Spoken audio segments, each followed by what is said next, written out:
पदार्थ विज्ञान का फर्स्ट चैप्टर आयुर्वेद निरूपण का ये चौथा लेक्चर। आज हम इसमें देखेंगे त्रिदोष के प्राकृत कार्य क्या होते हैं। देखिए, प्राकृत कार्य मतलब नॉर्मल फंक्शनिंग ऑफ वात।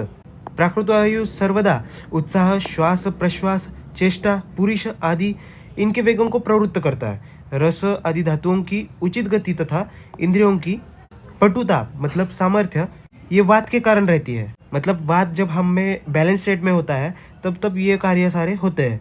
अब आता है प्राकृत पित्त के कार्य, जिसमें पक्ति मतलब पाचन कार्य मतलब भूख लगना ऐसा मान सकते हो। उष्मा गर्माहट बनाए रखना। दर्शन मतलब देखना, विजन। क्षुधा मतलब भूख, तृष्णा मतलब प्यास।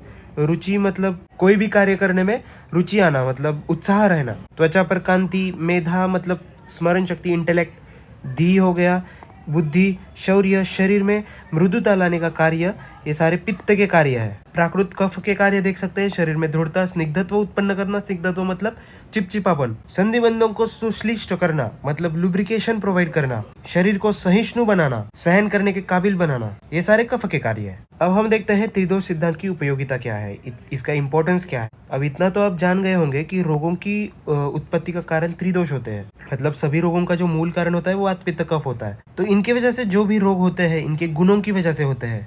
और जब हम इन दोषों का शमन करने की इच्छा रखते हैं, अभी इन्हीं दोषों के गुणों की अगर हम शामक औषधियाँ दी, शामक मतलब कम करने वाली, तो शामक औषधियाँ देने से ये व्याधि का नाश हो जाता है, मतलब व्याधि कम हो जाती है। और आयुर्वेद शास्त्र भी यही कहता है कि वात पित्त कफ ये व्याधियों का मतलब कारण मानता है। इसी को हम आगमात कहते हैं।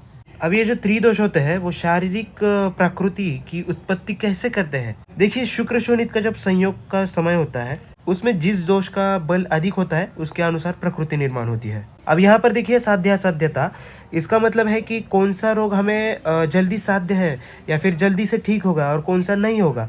मतलब ये जो रोगों की साध्यता है वो भी दोषों पर डिपेंड करती है। दोषों का बल या फिर अबल इस पर निर्भर करती है। और रोगों की चिकित्सा भी इसी आधार पर होती है। तो आज के लिए इतना ही रखते हैं। राधे राधे।